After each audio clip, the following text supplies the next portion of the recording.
अभी Indian oil ये बात कर रहा था कि इतनी सुंदर बिल्डिंग बना दी। देखिए कितना सुंदर हमारा कार्यालय, कौशल विकास केंद्र खड़ा हुआ है।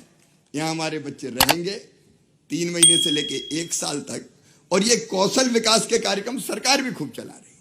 जरा इस बात पर भी विचार करके देखें कि सरकार और समाज कैसे मिलकर इनको और सार्थक बना सकता। मैं बहुत गंभीरता से कर रहा हूँ।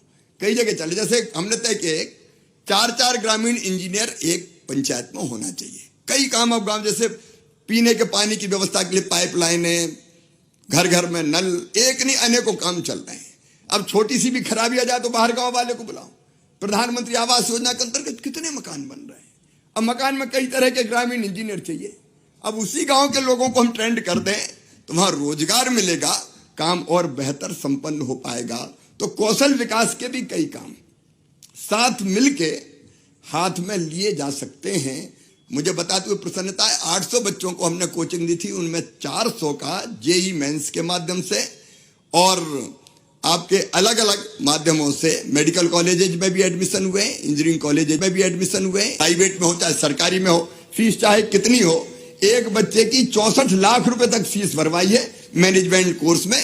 जनजाति बेटा बेटियों की उसकी कमी नहीं है। लेकिन हम थोड़ा सा ये कोचिंग देने का काम भी अगर समाज के साथ मिलकर ठीक से कर सकें तो ये और ज्यादा लाभकारी हो पाएगा। क्योंकि ये काम सरकार का हो या सरकार करे या समाज, ये देश के लिए जरूरी है, अपने बहन और भाइयों के लिए जरूरी है, बेटे बेटियों के लिए, मेरे तो भांजे भांजी है उनके लिए जरूरी है। तो मिलके भी कई क्षेत्रों में हम लोग काम साथ में कर सकते हैं। ये मैं किसी सरकार के दंभ के कारण नहीं कह रहा, ये बहुत विनम्रता से इस कारण कह रहा हूं कि ये आज समाज की जरूरत है। चलो जलाएं दीप वहां जहां अभी भी अंधेरा है। और ये सरकार का भी काम है और ये समाज का भी काम है। और लड़ें वहां जहां समाज को तोड़ने के षड्यंत्र किए जा रहे हैं। तो उसमें भी अगर हम साथ काम करेंगे तो निश्चित तौर पर और बेहतर सफलता मिलेगी।